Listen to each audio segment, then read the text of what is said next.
Hey man, we'll go deep in this video as usual, and I want to talk about women testing men, right? This is something that you've probably heard about, right? The red pill talks about this a lot. A woman will test a man, the masculine always gets tested by the feminine. And the thing is, the common sentiment about that is that it's something that's bad.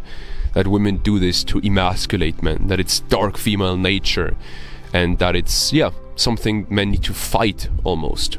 Now, what I'm about to tell you blew the mind of my coaching clients. It completely shifted their paradigm for every single one of them, and it actually made sense to every single one of them, and it massively improved their relationship. You know, in the past, I've been in my relationship for almost 5.5 years at this point. In the past, when I first heard this, like, women test men and it's to emasculate men and it's bad and you need to fight it and you need to, make sure that you pass all these tests, that really made me resent her. Because I could notice over time more of these tests happening, right? And it really made me resent her. It made me like her less. And at the end, it led to us having a worse relationship and me literally loving her less because I was like, why is she testing me again? Like, stop fucking testing me, right? That's the thoughts that popped into my head. Until I listened to people who are actually in great relationships and not to people on the internet ranting about how bad women are because they're traumatized and because they don't attract good women because they're not good men. I think you know who I'm talking about. I'm not gonna say any names, but all these male podcasts, right, that rant about how bad women are and just little boys crying pretty much, but they've never actually been in a long-term relationship that actually worked out, right? And the moment I stopped listening to those and started listening to people who are in long-term relationships that actually worked well and that actually were still thriving after a couple of years, they still had good sex and all that kind of stuff, I pretty quickly figured out, these tests, they aren't actually bad. They're actually good. They're actually needed for the man. Because they're not tests, they're challenges. That's the word I use nowadays. They're challenges for the man, so the man can become better. At the end of the day, a woman's tests can emasculate you if you let them. But if you see them as tests and if you see them as something negative, then they will emasculate you because they will get you out of that unperturbed state, as David Data says, right? Being this rock in the current. It will get you out of that state because you're going to think negative of your girl, and then of course you're not going to react in a positive way and react in a spontaneous, humorous, present and grounded way. That's not going to happen. So at the end of the day, what you need to realize is these tests, these challenges, they're there to help you. What does your woman want for you? If she's actually a good woman and if she actually loves you. She wants you to grow. She wants you to become better. And now what does David Data, you might have heard of him, you might have not heard of him, he wrote many books. The most famous one is The Way of the Superior Man, and this is actually a book that many people also in the red pill scene talk about. But the thing is with this book, it's wholesome red pill. I think that's how I would describe it. It's the parts of the red pill that actually make sense if you want to improve a relationship, not the parts that are just for sleeping around and all this degeneracy, right?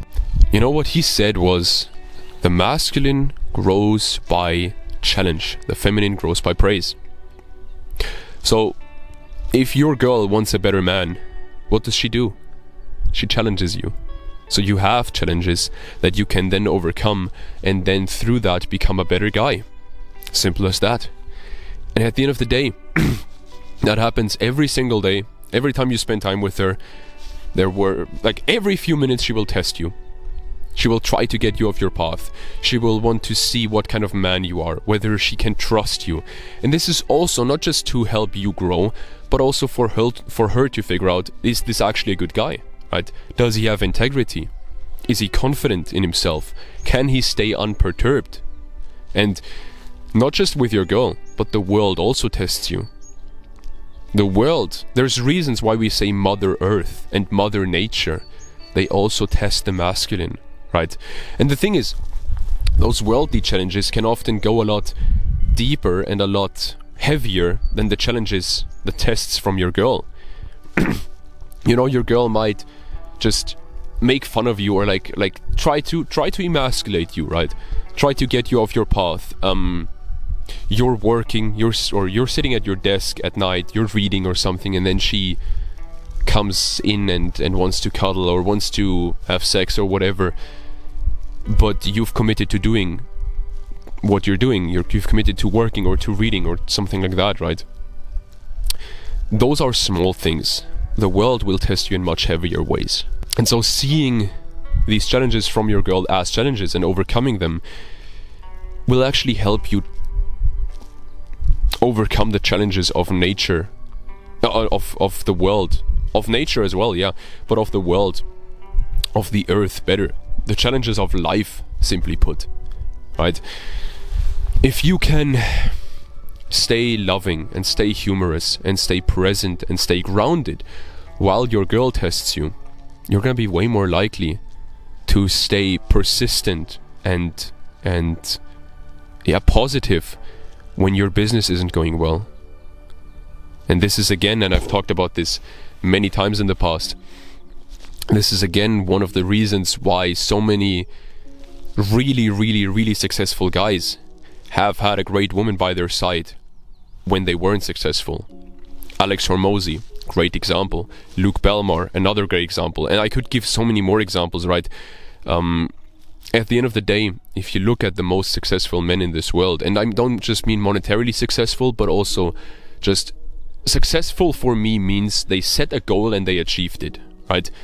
If you set the goal of gaining 10 kilograms of muscle and you achieve it, you've been successful in that pursuit.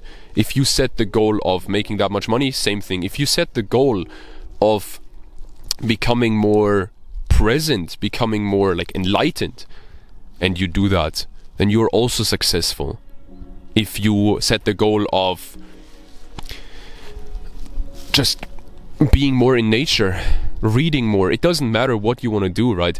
But if you set a goal and you achieve it, you've become successful, or you gain success in that pursuit. And that's what I mean. And you can see this very often, most of the time. And this is why, for example, in the book Think and Grow Rich, Napoleon Hill writes exactly about that, right? He has a whole chapter on sexual transmutation, and what he writes in that chapter pretty much is the most successful men have had a woman by their side for a long time, or have a great woman by their side now. And also the men who then lose that success, what often happens there is they gained the success with one woman, and then after a while, after they've had the success, they get sidetracked, they get distracted. They want more women, or they want a hotter woman. And so they leave their current woman, who got them to the point where they are right now, and get with some degenerate woman, or sleep around with a bunch of women. And then often they fall off because of that. Often their whole success, and not just their success, not just the empire that they've built for themselves, but also they themselves crumble. They themselves fall apart. Isn't that interesting? Well, it's because you've had a great woman by your side, who tested you in the right ways, and who helped you grow, who gave you the right challenges. And also, these challenges, this is something that you need to understand, right? I haven't even mentioned this. She doesn't give you these challenges to make you feel bad, or out of a negative intention, because she hates you. She gives you these challenges because she loves you, or I did kind of mention this, but I think this is a better way to put it. She gives you these challenges because she loves you and because she wants you to grow into a better man. For yourself, for her, for your children or future children, for your clients, for everyone who interacts with you. You know, and you've made this experience yourself, life will continue giving us challenges until we are the guy who can handle them, who can overcome them. Same is true for your girl.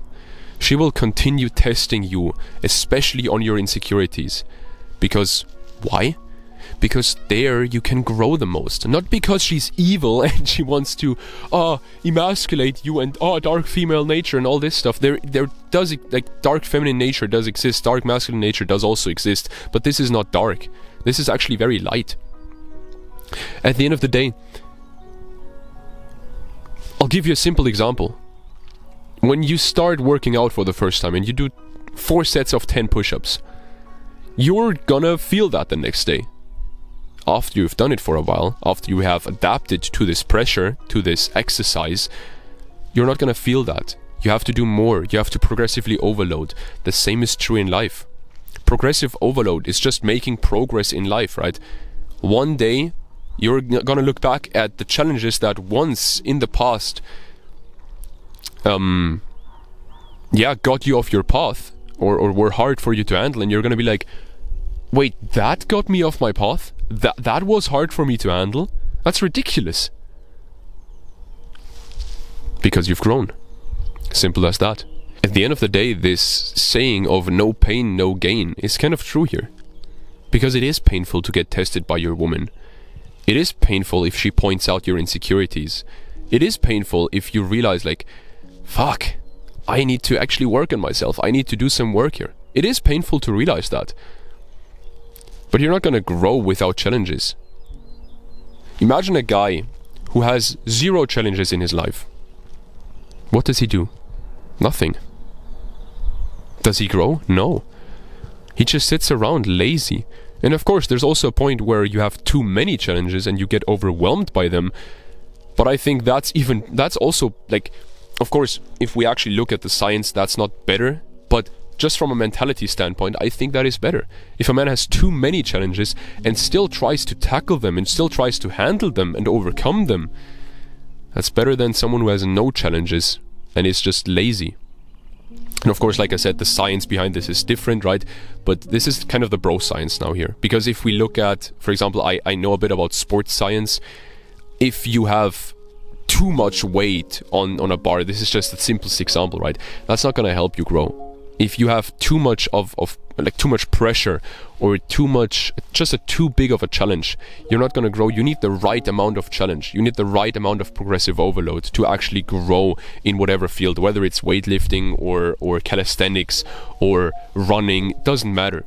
But if your body won't adapt well if you have never run before and then you try to run a marathon. You're not really going to grow from that. Your mental state will, but your body won't really. Right? Your muscles and your whole body, your whole system won't really grow from that. Now, if you're someone who's not lazy, who's ambitious, who wants challenges because he wants to grow and who wants to build a deeply loving and deeply passionate relationship with his woman, and maybe wants to rebuild that, right? You've maybe once had that and now you don't have it anymore because your relationship got worse over the past few years, but you love this woman, you want to stay with her, but you want to build a better relationship with her, then what you can do is you can book a free call with me. I'll be completely honest, it's not a free coaching call because my time is too limited for that nowadays, but it is a call where we discuss your relationship, we discuss your struggles, we discuss your goals, and we figure out, can I help you? And if I can make you an offer and we can see whether we are a good fit for each other and whether we want to work together. It's gonna massively transform you if you become one of my clients. And at the end of the day, I offer this because I want to help people and also, of course, because I want to make money. But I've gone through this whole thing and I'm still going through this. I'm still in the trenches, to be honest. I'm just a couple years and a couple steps in front of you, most likely. So I can help you take those steps that I've already taken. At the end of the day, with these tests, see them as challenges. See them as challenges that your woman gives to you lovingly so that you can grow into a better man. Because that's what they actually are. They aren't bad. They aren't out of a place of her hating you or something like that. They're literally for her to test. Is this a good man? Can I trust him? Can I trust him with my future children or children right now? Does he give me what I want from him? Can a woman get him off his track? And also, if any of those are the case, she will continue testing those for her own reassurance and also to help you grow.